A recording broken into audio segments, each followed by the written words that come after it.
If your commute is congested, News 3 takes you there, live from Sky 3, covering Southern Nevada like no other station. Look at the crater that this train dug as it derailed. The car fully engulfed.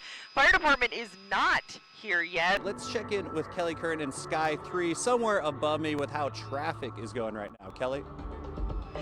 Yeah, thanks. So right now we are actually up above Las Vegas Boulevard and Tropicana. It's one of the places I've noticed where we're seeing some of the busiest traffic here is, of course, Tropicana. It's one of the roads that is still open, and it's one of the places that people can still get from west to east. Las Vegas Boulevard is still open here as well. Looks like this tractor trailer knocked the sacrificial beam loose and unfortunately onto this car.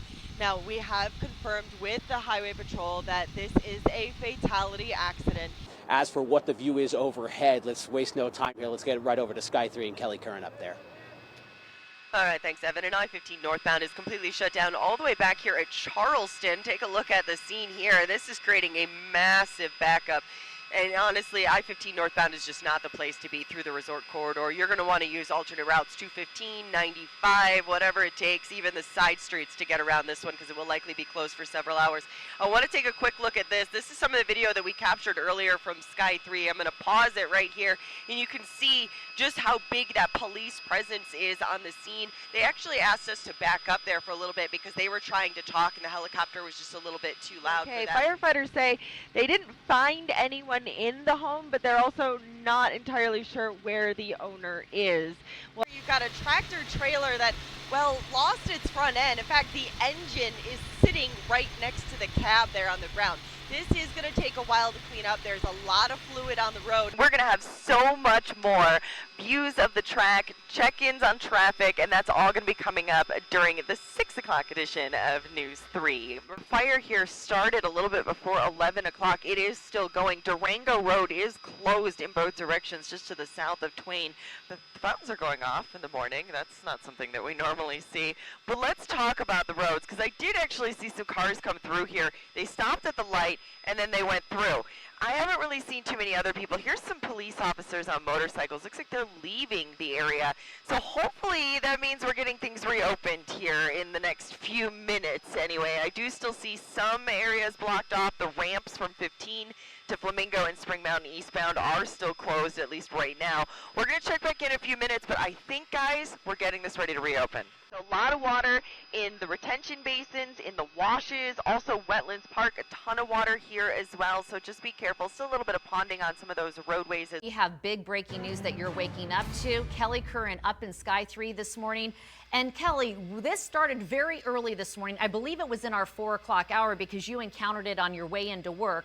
But we have Interstate 15 shut down, and back and forth throughout the broadcast, portions of the 95 have also been shut down but then reopened. What do you know now?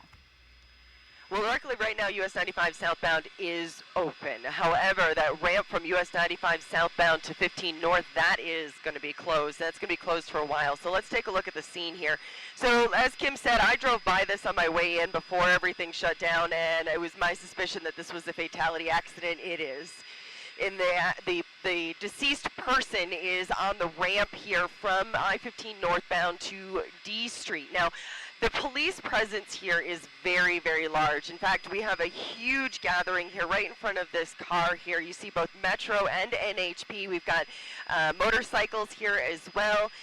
We're still working to find out a little bit more about exactly what happened here, but I-15 northbound is completely shut down at Charleston. That's where they're going to force you off. You're going to want to find alternate routes. I suggest to 215. I know going all the way around the valley is going to be a big pain, but it's better than getting caught in the traffic on I-15 northbound right now. We're going to be checking in on this throughout the morning as we get more information. 55 cars, including 2 engines, derailing here, crashing into the desert. You can see the 2 engines there. One of those engines is leaking fuel. So Hazmat is on the scene handling that part of the incident. Best view of all is up in Sky 3. Kelly Curran is up there. She's going to tell us more about the road closures that are starting right now. And Kelly, also, just not too long ago, there was a crash on one of the streets that will be part of this track tonight. Yeah, that's right. We had a crash just a little while ago that was right in front of Caesars where they actually ran into a barricade. They were suspected of impairment. 2 people were taken to UMC with non-life-threatening injuries. That scene, though, has since cleared. Let's take a look at what's going on now. The fountains are going off here in the Bellagio. Look at that. Isn't that gorgeous? All right, so they have just managed to clear the track. We got here where there were still cars on, and there was some confusion as to whether it was going to be 4:30 when the roads were going to close or whether it was going to be 5, but it looks like they are finally getting these roads cleared off now. Now, I also want to point out that the ramps from 15 to both eastbound Flamingo and Spring Mountain are closed. If you're on 15 and you need to go eastbound, you're going to need to use Tropicana or use Sahara. Desert Inn is a great option if you just need to get from west to east. You're going to go right underneath Las Vegas Boulevard and avoid all the mess entirely. Now, we're next going to head over to Steve Wolford. He's over here at the Paddock area. Steve, what's going on over there? The intersection has been closed now for several hours. The accident itself happened a little after midnight. What we understand is that a group of 5 was driving a stolen car that was stolen down in Henderson. They were going southbound on MLK when they hit a lamppost, which actually tore the car in half. There were 5 people inside that car. 3 are deceased, 2 are in critical condition. This intersection is going to remain closed for the next several hours. So instead of using Cary, use Lake Mead or Cheyenne. Instead of using MLK, use Simmons or Revere. Kim? An intense barricade situation ends dramatically. Oh, we just got an explosion here on camera. And you saw it live because Sky 3 was there. We've got 2 SWAT vehicles. We've got canines on the scene. Sky 3, the only news chopper in Nevada. Weekday mornings on News 3 Today. Right now we are checking out a pretty serious accident. This one at Flamingo, which is actually closed eastbound near Town Center. So this is on the valley's far west side. You see this car here laying on its side. It has tree branches on top of it. It actually took one tree out. Now, eastbound Flamingo, again, is completely closed here near Town Center. So what are you going to do to get around this one? You're going to use Tropicana or you're going to use Twain. We have reached out to Metro Police. We're going to try to find out a little bit more information on exactly what happened here and when this is expected to reopen. We'll check in with you again in 10 minutes. So let's take a look at what's going on here. We've got 5 cars involved. This white one, that one doesn't look too bad. The truck, that one's bed got ripped off. Where's the bed? Right there on the right side of your screen. That black car, a smart car, and this 5th vehicle, guys, I don't even know what parts of that car are what anymore. Now, I did get a hold of Metro, and they did say that 2 people were transported to the hospital with unknown injuries at this time.